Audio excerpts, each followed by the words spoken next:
Bom, pessoal, agora para que a gente possa, né, fixar o conteúdo que a gente já viu anteriormente, vamos fazer alguns exercícios, tá? Vamos lá. A primeira questão diz o seguinte: se A é igual a A e B, quais são os elementos que pertencem ao conjunto das partes? Primeiramente, vamos utilizar aquela forma que nós já vimos nos slides anteriores, que é 2 elevado a n, para a gente ver quais são as quantidades de subconjuntos que nós teremos nesse caso. Então, vamos lá. 2 elevado na n vai ser igual a 2 elevado. Quantos elementos nós temos? 2. Então, 2 elevado ao quadrado é 4. Logo, nós teremos 4 subconjuntos. Tá bom? Então, vamos lá. Partes de A vai ser igual. O primeiro elemento que nós vamos inserir aqui é o conjunto vazio, né? Porque ele é subconjunto de qualquer conjunto. O conjunto vazio. Depois, a gente tem somente o A. Depois, a gente tem somente o B. Por fim, a gente tem o A e o B. Por que a gente tem o A e o B? Porque o conjunto A é subconjunto dele mesmo, não é? Então, perceba que nós temos 1, 2, 3, 4 elementos. Esse daqui é o conjunto das partes daquele conjunto lá, tá bom? Agora vamos para a questão 2. Se A é igual a A, B e C, quais são os elementos que pertencem ao conjunto das partes? Vamos lá. 2 elevado a n novamente vai ser igual a 2 elevado a quanto? A gente tem 1, 2, 3 elementos. 2 elevado ao cubo. Isso aqui vai ser 2 vezes 2, que dá 4. 4 vezes 2, que dá 8. Então, a gente vai ter 8 subconjuntos. Vamos lá fazê-los? Vamos lá. Partes de A vai ser igual ao conjunto vazio. Depois, a gente tem só o A, somente o B, somente o C. Aí, a gente tem o A e o B. A gente vai fazendo as coleções. A e o B, o A e o C, o B e o C, e o próprio conjunto A, que é o A, o B e o C. Vamos conferir se a gente tem 8 subconjuntos. Vamos lá. 1, 2, 3, 4, 5, 6, 7, 8. Tá bom? Bom, pessoal, agora vamos ver uma das operações mais simples e úteis da teoria dos conjuntos, que é a reunião ou reunião de 2 ou mais conjuntos. Então, vejam, dados dois conjuntos A e B, chamamos de reunião de A com B o conjunto formado por todos os elementos que pertencem a A, B ou a ambos. A notação usada é essa que está destacada aqui em verde, que ela diz o seguinte: A união com B é igual a x tal que x pertence a A ou x pertence a B. Esse símbolo aqui, esse Uzinho aqui, né, um mais comprido assim, representa a união, ou seja, estamos juntando todos os elementos dos dois conjuntos ao mesmo tempo. Então, assim, pessoal, eu já destaquei isso em outra aula, porém enfatizo novamente nessa aula que elementos repetidos não entram duas vezes. Em conjuntos, cada elemento aparece uma única vez, mesmo que esteja nos dois conjuntos ao mesmo tempo. A gente já fez alguns exercícios, inclusive, em aulas anteriores aí. No diagrama aqui ao lado, nesse daqui, vemos os conjuntos A e B com uma intersecção no meio, que é essa região aqui, né? São os elementos que pertencem a A e a B ao mesmo tempo. A intersecção nós vamos ver somente posteriormente, tá?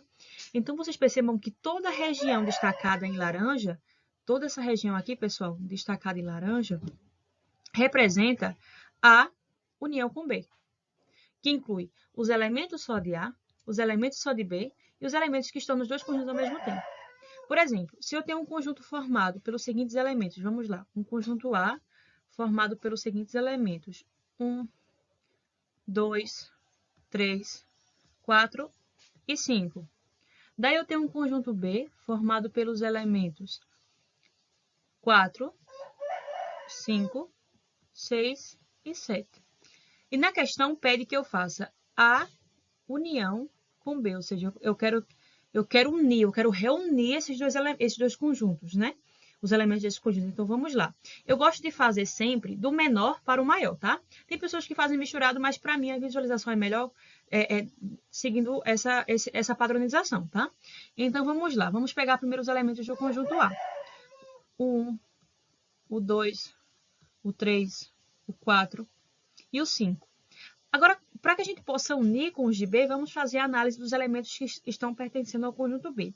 A gente percebe que o B inicia com os elementos 4 e 5. Vejam que a gente já tem aqui, né? No nosso conjunto. Preciso repetir? Não, pessoal. Como eu já enfatizei anteriormente, em teoria dos conjuntos não há necessidade de repetição de elementos iguais. Tá bom? Então, no caso, o 4 e o 5 aqui a gente não inclui, porque ele já está aqui. Tá? Então, a gente só repete o 6 e o 7. Tá bom? Então, aqui a gente fez a união, tá? Desses conjuntos. Bom, pessoal, agora que já entendemos, não é, esse conceito de reunião ou união de conjuntos, vamos fazer alguns exercícios para que a gente possa fixar bem esse conteúdo. Vê só. Na primeira questão, a gente tem os seguintes elementos. O conjunto formado pelos elementos A e B, e ele pede a união com o conjunto C e D. Então, vamos lá. Fazer aqui essa união, né? Vamos ver os elementos que pertencem ao primeiro conjunto. A gente tem o A, a gente tem o B, no segundo a gente tem o C e tem o D.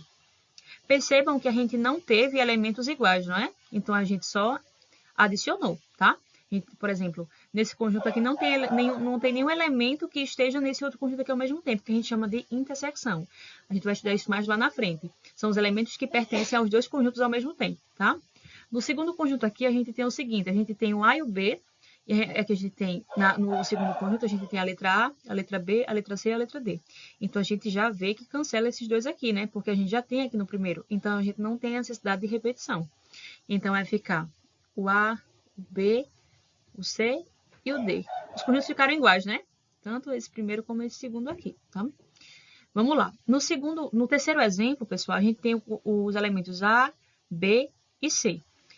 Quais são os elementos que pertencem à intersecção aqui deles, que estão os dois ao mesmo tempo? A letra C, né? Aqui. Então, a gente vai repeti-la uma vez, né?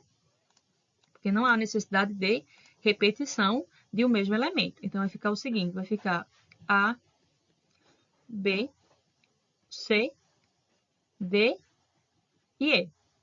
A, B, C, D e E, tá? Vamos lá. O quarto exemplo diz o seguinte, ele quer a união desse conjunto aqui formado por esses três elementos com um conjunto vazio. Como o conjunto vazio não possui elementos, então não altera o nosso conjunto. Então, fica a mesma coisa. A, B e C, tá? No quinto exemplo, é muito interessante porque ele pede a união, né, de dois conjuntos vazios. Como é que fica aqui? Fica o próprio conjunto vazio, porque não tem elementos. Então, não tem o que a gente unir, né? A gente pode expressar dessa forma ou dessa outra forma aqui. Pessoal, já entendemos, não é? O que é reunião ou união de conjuntos. E agora vamos estudar algumas propriedades importantes dessa operação. Vejam, essas propriedades funcionam como regras que sempre valem, não importa quais sejam os conjuntos A, B ou C. Pessoal, para que a gente possa provar essas propriedades, tá? Que eu vou mostrar para vocês direitinho em números, eu vou determinar três conjuntos, tá? Eu vou determinar um conjunto A, um conjunto B e um conjunto C, tá bom? O conjunto A vai ser formado pelos elementos 1 e 2, eu vou colocar pequenininho porque o espaço é pouco. O conjunto B vai ser formado pelos elementos 3 e 4, e o conjunto C vai ser formado pelos elementos 5 e 6, tá bom? Na primeira propriedade, ela diz assim, que a união com A é o próprio conjunto A. Então, o que ele está dizendo aqui é o seguinte, é que a união de um conjunto com ele mesmo não muda nada, porque estamos basicamente repetindo os mesmos elementos. Então, o resultado é o próprio conjunto A. Vamos fazer essa questão para que a gente possa provar essa propriedade para saber se ela realmente é verdadeira, tá? Vamos lá. A gente tem um conjunto A formado pelos elementos aqui 1 e 2. Vamos utilizar esses conjuntos aqui, tá, pessoal? Para que a gente possa provar todas as quatro propriedades. Então, vamos lá. O conjunto A é formado pelos elementos 1 e 2. E eu vou colocar outro conjunto A com os mesmos elementos, 1 e 2. Se eu fizer aqui, pessoal, a união com A, quais são os elementos que vão pertencer ao meu conjunto? 1 e 2, ou seja, deu o próprio conjunto A. Percebem? Que deu os mesmos elementos. Independente, pessoal, se for 3 e 4, 3 e 9, enfim, os elementos que forem, que vocês fizerem isso aqui, sempre vai resultar no próprio conjunto A, tá? Vamos para a segunda aqui. A segunda, ela diz o seguinte, essa é a propriedade do elemento neutro da reunião, não é? Vejam, pessoal, o conjunto vazio não acrescenta nenhum elemento. Ele nem acrescenta nem retira. Portanto, unir A com o vazio é o mesmo que manter só o A. Percebem? Pessoal, essa questão de conjunto vazio é uma coisa bem reflexiva mesmo, tá? É a mesma coisa que eu pegar um conjunto e unir ele com nada. Vai dar o próprio conjunto, não é? Porque eu nem estou retirando, nem estou somando, tá? Então, ficou claro, né, pessoal? Essa propriedade do conjunto vazio, tá?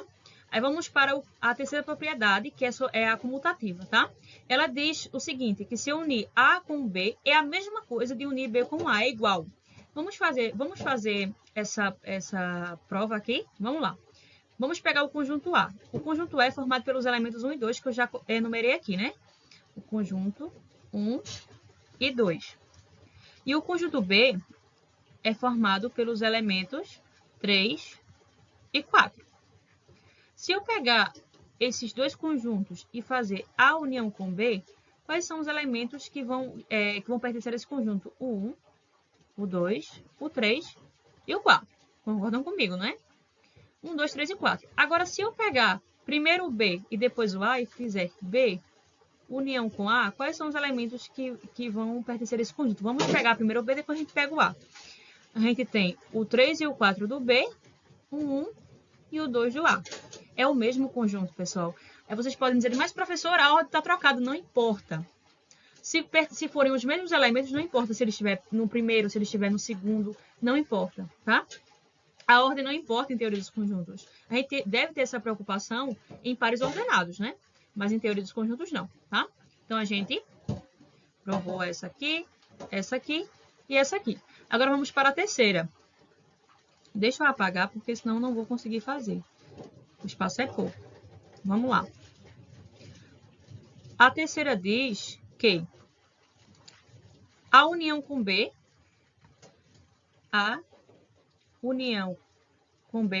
gente, quando a gente tem esses parênteses é porque a gente faz primeiro essa parte, depois a gente faz a união com C, tá bom?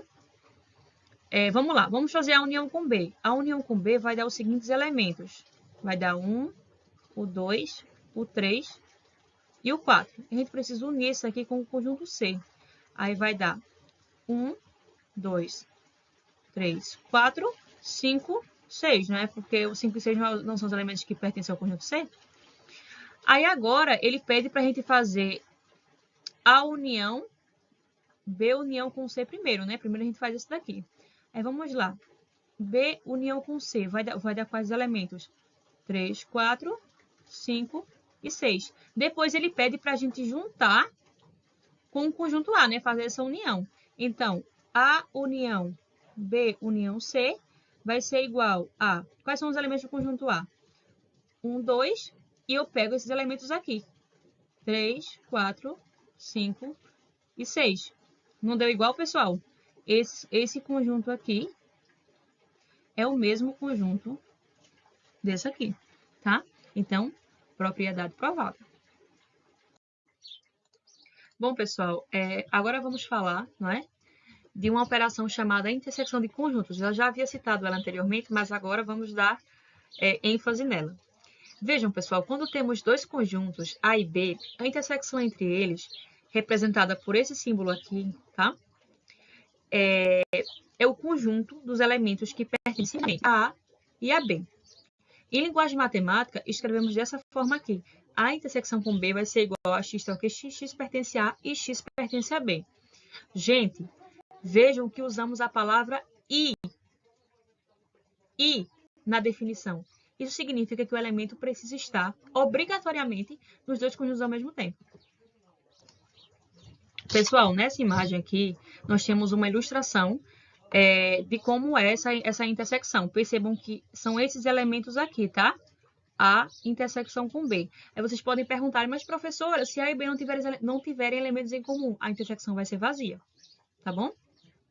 Então, a intersecção basicamente é isso. São os elementos que